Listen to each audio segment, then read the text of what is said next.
Hey guys, welcome back. Today we're going to be doing the next step in our half-baked tractor project, which is fixing all of the burnt wiring. These wiring harnesses are quite expensive, so I'm going to do my best to fix the one that I've got and replace all of the wires that have been damaged by heat. The two main wire clusters that are going up behind the dashboard to these computers here were pretty well damaged by heat. I'm going to have to replace all of the wires going up to there.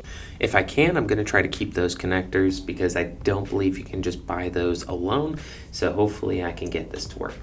I had a whole bunch of this trailer wire on hand, and this is a little bit larger gauge than what they were using for all these signal wires, but that should be fine. You really just don't want to go the other direction and do something smaller gauge than what they have, or else you could run into issues of it overheating, melting, or starting fires, which we don't want this tractor to burn again.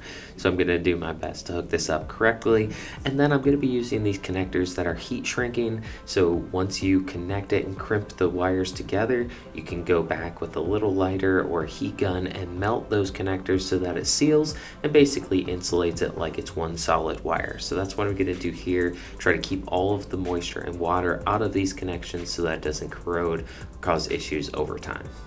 A lot of these wires have been completely cooked so that it's just exposed copper, so you can't really tell what color it is. So what I'm having to do is basically trace one wire at a time, cut that one out, splice in a new one the same exact length, and go on through that process. I can't cut all of them all at once and then replace all of them because some of them are actually the same color and you don't want to mix them up. So I'm doing one at a time, takes a little bit longer, but I'm going to work through this and get that finished up.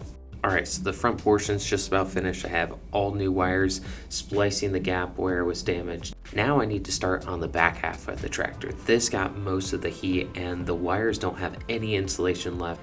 The wires just look like a jumbled up mess of spaghetti, so I'm trying to sort through this and make sure I figure out which wires are heading where, getting all the tail lights, the flashers, the emergency lights, and then all of the safety switches like the seat switch and a few other sensors. So I'm doing that right now. I'm putting a piece of tape on it and writing what those wires are going to. Then I can come back once I have that all organized and start running new wires. So I skipped a few steps while I'm taking this apart and disassembling the tractor. That's going to be in next week's video, so stay tuned for that. I'll show you guys what I'm doing, taking everything apart, labeling everything, making sure I can then put it back together once everything's fixed. Now back to the wiring. I'm basically doing the same thing that I did with the front of the tractor, just at a larger scale and a little bit more confusing because there's 20 or 30 some wires going in different directions. And so I'm cutting one wire back where it's still good underneath the step of the tractor, and then I'm measuring that wire out, cutting a new one the same length, and then replacing it. And I have to do that one at a time or else I'll never be able to know where these wires are headed. And then I'm relabeling them. Once I replace both of the wires, I'll put the tape back on it saying this is the tail light, this one's the blinker or the flasher, this one goes to the seat, and so on. Once I have all the wires cut, spliced in, labeled, and laid out where they need to go, I'm going to come back with some electrical tape and wrap them all together, and then it's going to start looking a little bit more like a wiring harness. Then I'll take a wire sleeve and slide that over top of the wires and tape it in place about every 3 inches or so, but I've got a few different sizes depending on how many wires are included in the bundle and how large it needs to be. Then I'll also take electrical tape and really tape up those intersections where the wire sleeves are coming together or splitting apart, and I'll make sure I tape that up really good so it holds together and those sleeves aren't sliding off or moving around at all. Now while I finish wrapping this up, if you guys enjoyed this video, hit that like button down below and stay tuned for future videos on this topic. I've got lots more to do on this tractor and I'm going to be posting one step at a time as I restore this poor tractor that was parked a little too close to a fire. So let me know down in the comment section below if you guys enjoyed this or if you have any recommendations or what you'd like to see me fix next.